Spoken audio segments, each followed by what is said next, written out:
On day 11 of the Iran military operation in March 2026, President Trump held an impromptu press gaggle outside the White House, answering reporters' questions about the ongoing conflict. The exchange, which lasted over 9 minutes, included Trump's claims about Iranian military losses, his refusal to address a question about a school bombing, threats about what the U.S. could still do to Iran, and sudden pivots to unrelated topics including the Save America Act, Spain, and a new oil refinery in Texas.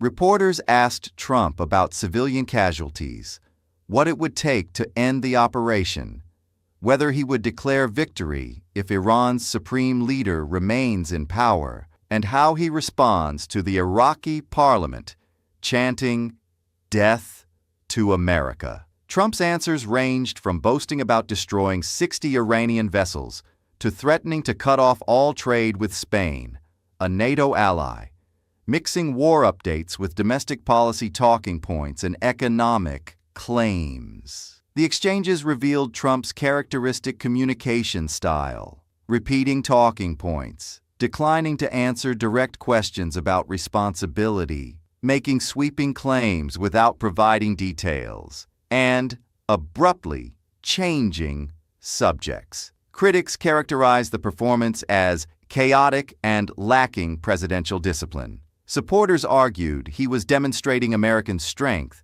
and refusing to be cornered by hostile media. Watch the opening questions about military operations and civilian casualties. Day 11, and as you know, we're doing something that nobody ever thought was possible to do. Our military is the best, it's the most powerful in the world, and they're hitting them very hard. This is 47 years of abuse and killing lots of people, killing and maiming lots of people. What is it, Peter? What more do you need to do militarily for this operation to end? More of the same, and we'll see how that all comes out. Right now, they've lost their Navy, they've lost their Air Force, they have no anti-aircraft apparatus at all, they have no radar, their leaders are gone,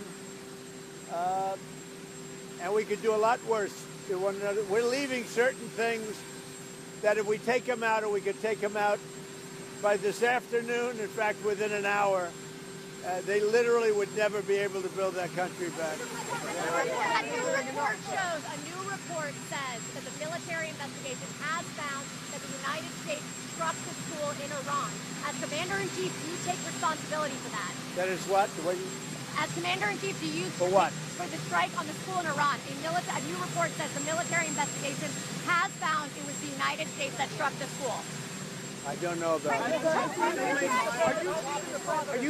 How do you respond to that? Are you talking to the CEOs of various oil companies, encouraging them to use the Strait of Hormuz I right think they should.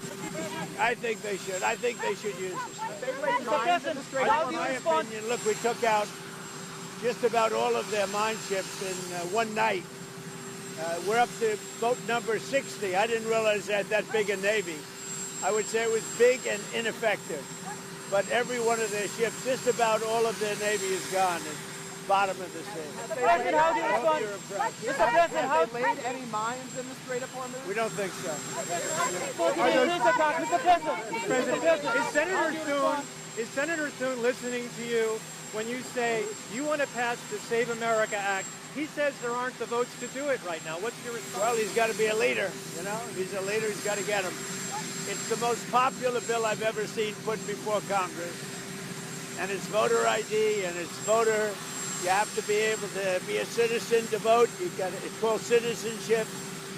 And we're also adding in no men playing in women's sports, no transgender mutilization of our children, and no mail-in ballots, fake mail-in ballots. We have none of that, except in the case of the military, etc. How do you respond? It is the Save America Act. It's the most popular bill I think I've ever put before Congress.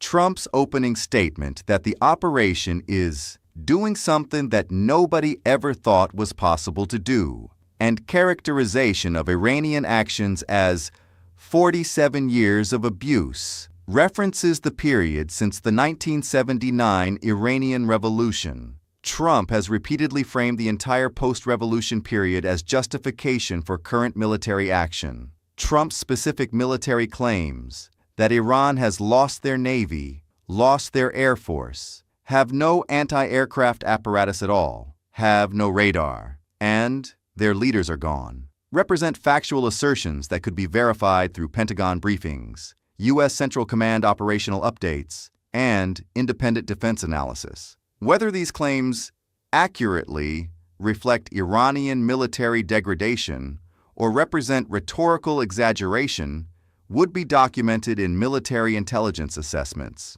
Trump's threat that the U.S. could take out additional targets by this afternoon, in fact, within an hour, after which Iran would never be able to build that country back, represents a statement about potential catastrophic strikes beyond current operations. Defense analysts have noted that such language could refer to targeting civilian infrastructure, energy facilities, or other strategic assets that would cause long-term damage to Iran's economy and society. The reporter's question about a military investigation, finding that the United States dropped the school in Iran, references an incident involving civilian casualties. Trump's response, "I don't know about that," declined to acknowledge or address the finding. This exchange occurred as multiple news organizations reported on a school bombing that killed civilians, with some military sources indicating U.S. ordnance was responsible. Trump's immediate pivot from the school bombing question to oil company CEOs and the Strait of Hormuz,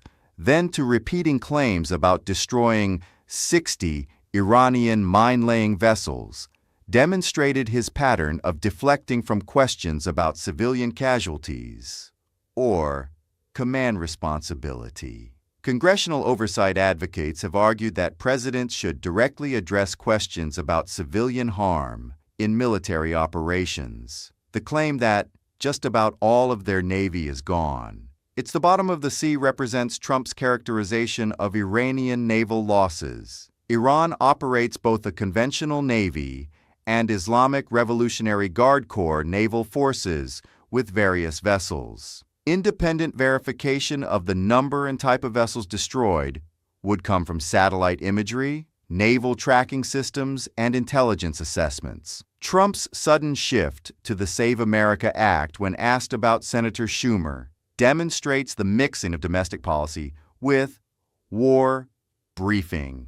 Trump characterized the bill as the most popular bill I've ever seen put before Congress, and outlined provisions, including voter ID, citizenship verification, prohibiting men playing in women's sports, no transgender mutilation of our children, and eliminating mail-in ballots except for military voters. The phrase, transgender mutilation of our children, does not correspond to standard legislative language and represents Trump's characterization of policies restricting gender-affirming medical care for minors. Watch how Trump responded to questions about declaring victory, Spain, and Iraq. Can you declare victory in this war if the supreme leader remains the Ayatollah's son? I don't want to comment on that. I don't want to comment. But I will tell you, I just spoke with various countries, the leaders of various countries. You'll have a list. And they said they've never seen anything like it.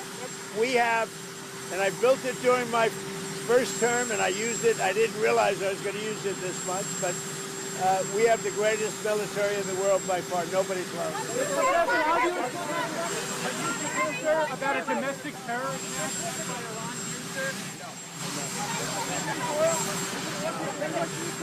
We're not invited to the Shield of the Americas. Mexico, Brazil, and Colombia were not invited to the Shield of the Americas. Why was that? And could they come in the future to the event? I think they were invited. Maybe they didn't come. I think they were. I get along very well with all of them. In Iraqi parliament, few days, members slogan, date to America, date to Israel. What is your response to them? What is your message for Iraqi government? What did he say? In Iraqi parliament, slogan, date of America, date of Israel, member of the parliament. Death to America, death to Israel. What's your response? That's not a nice question. Mr. President, did Spain give in after you told them that you would cut commerce ties with them? Are they cooperating with the United States? Who? Spain. No, they're not. I think they're not cooperating at all. Spain, I think they've been very bad. Very bad. Not good at all. We may cut off trade with Spain. You would guys all trade with them? I don't know what Spain's doing. They've been very bad to NATO. They get protected. They don't want to pay their fair share. And they've been that way for many years, actually. Let me give you the good news. Let me give you the good news. The people of Spain are fantastic. The leadership, like you. The leadership, not so good. Lebanon is under attack, and Hezbollah is making dangers for the Lebanese, and especially the Lebanese Christians. What is your message for Lebanon? Well, we're working on it very hard. We love Lebanon. We love the people of Lebanon, and we're working very hard. We got to get rid of the Hezbollah. Has been a disaster for many years. The new oil refinery going up in Texas. The new oil refinery going up in Brownsville, Texas. What do you want Americans to know about that? About what? About the new oil refinery going up in Brownsville. Oh, it'll be great. It's going to be the greatest anywhere in the world. There's never been anything like it. It's great that it's going up in Texas. You know, it's very hard to get refineries done. This will be like nothing else ever built. It's a great thing. Thank you for that question.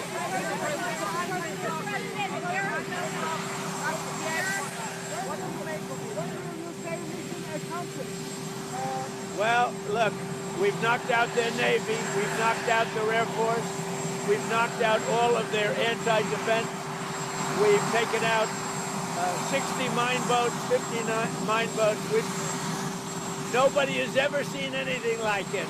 We have the greatest military in the world by far, not even close. But you know what? They've inflicted 47 years worth of damage to the world, and now they're paying a big price. Mr. President, are you willing to withdraw the U.S. from Iran, even if they have not turned over and allowed the U.S. to seize their remaining?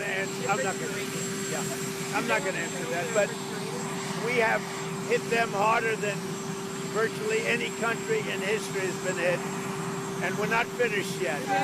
When asked whether he could declare victory if Iran's new supreme leader, the previous Ayatollah's son, remains in power, Trump declined to comment, then pivoted to claiming unnamed foreign leaders told him they've never seen anything like it. This non-answer to a direct question about victory conditions left unclear what objectives must be achieved to end military operations. The question about the Iraqi parliament chanting "Death to America, Death to Israel" referred to reported incidents where Iraqi lawmakers expressed anti-American sentiment during the Iran conflict. Iraq hosts approximately 2,500 U.S. troops and maintains complex relationships with both the United States and Iran. Trump's response, "That's not a nice question," did not address Iraqi government cooperation or the parliamentary statements. Trump's threat regarding Spain,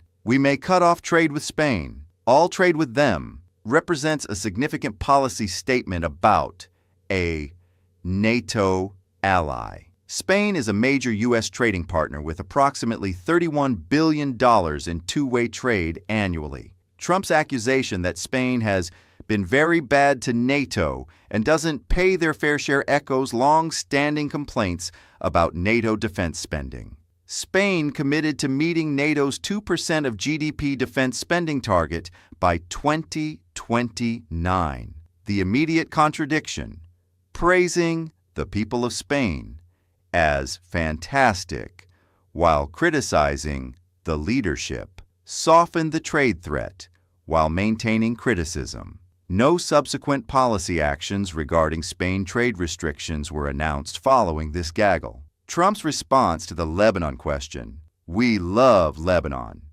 "We love the people of Lebanon," followed by, "We got to get rid of the Hezbollah," references the Iran-backed militia that operates in Lebanon. Hezbollah is designated as a terrorist organization by the United States. Lebanon has experienced significant instability, and Lebanese Christians have raised concerns about Hezbollah's influence. The sudden pivot to oil refineries in Brownfield, Texas. "It's going to be the greatest anywhere in the world. There's never been anything like it," demonstrated Trump's tendency to shift from war briefing to domestic economic talking points. The Brownfield refinery project, if it proceeds, would represent significant energy infrastructure investment. Trump's return to repeating earlier talking points, knocked out their Navy, knocked out their Air Force, taken out 60 mine boats, 59 mine boats, showed the circular nature of his responses. The slight inconsistency in numbers,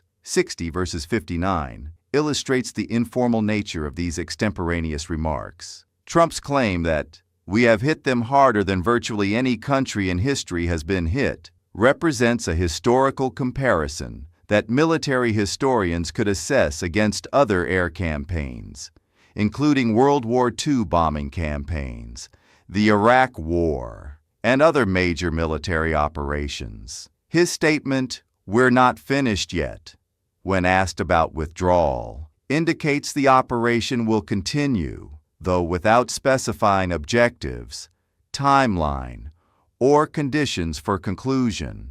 The White House gaggle revealed Trump's approach to communicating about military operations, mixing boastful claims about enemy losses with threats about further destruction, deflecting questions about civilian casualties, pivoting to domestic policy, and making sudden policy statements about allies without apparent preparation or follow-through. Trump's refusal to address the school bombing investigation, his threat to cut all trade with Spain, a NATO ally, his non-answer about victory conditions, and his repeated circular talking points demonstrated the chaotic nature of the exchange. Whether his claims about Iranian military losses, 60 vessels destroyed, Navy bottom of the sea, Air Force eliminated, accurately reflect battlefield reality could be verified through Pentagon operational reports and independent defense analysis. What remains unclear is what victory looks like, when the operation will end, how civilian casualties are being addressed,